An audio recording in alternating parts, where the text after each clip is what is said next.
At the time he carried out the experiment, the atom was thought to be a blob of positive charge with negative electrons embedded inside it. Now Rutherford set up an experiment to direct a beam of alpha particles, which he knew to be heavy positively charged particles, and we now know to be the nuclei of helium atoms, through a very thin gold foil.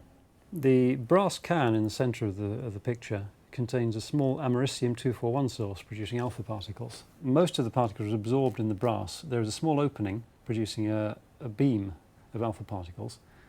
They pass through a gold foil, which is about 1.5 microns in thickness, and they are then detected by one of the two detectors set up behind the foil. One of the detectors counts particles going straight ahead, which is the majority, and we count a rate of between 1 and 2,000 per second. The second counter we can move to measure the scattering rate as a function of angle.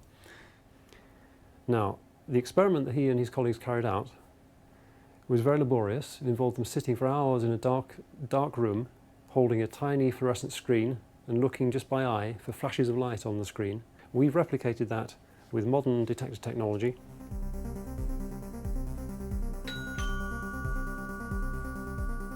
In its current position behind the foil, it will measure one count every few seconds.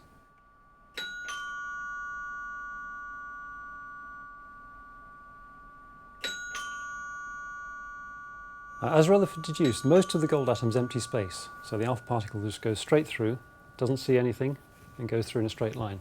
Occasionally, one of the particles will come close enough to the nucleus of the gold atom that it will be deflected by the electric field from the positive nucleus.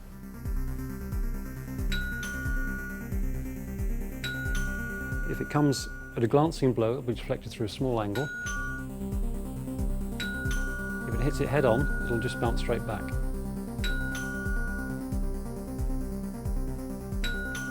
And it's fascinating, I think, to them that this was telling us something very important that we didn't know about the very deep structure of matter. It showed that the atom had a heavy nucleus with mostly empty space with electrons distributed around it, which is exactly the picture we now have. It was also the start of particle physics. What Rutherford was doing, and what we're doing here, is taking a beam of particles, firing it at a target, looking at the way the particles are scattered, and from that deducing what was going on inside the target.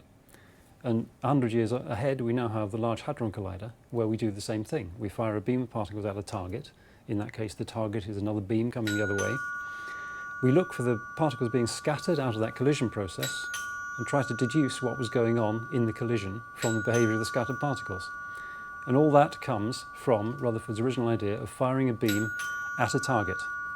So in a century, we've come from an apparatus that would fit on the desk, that was at the cutting edge of physics, to the Large Hadron Collider, which is 27 kilometres in circumference.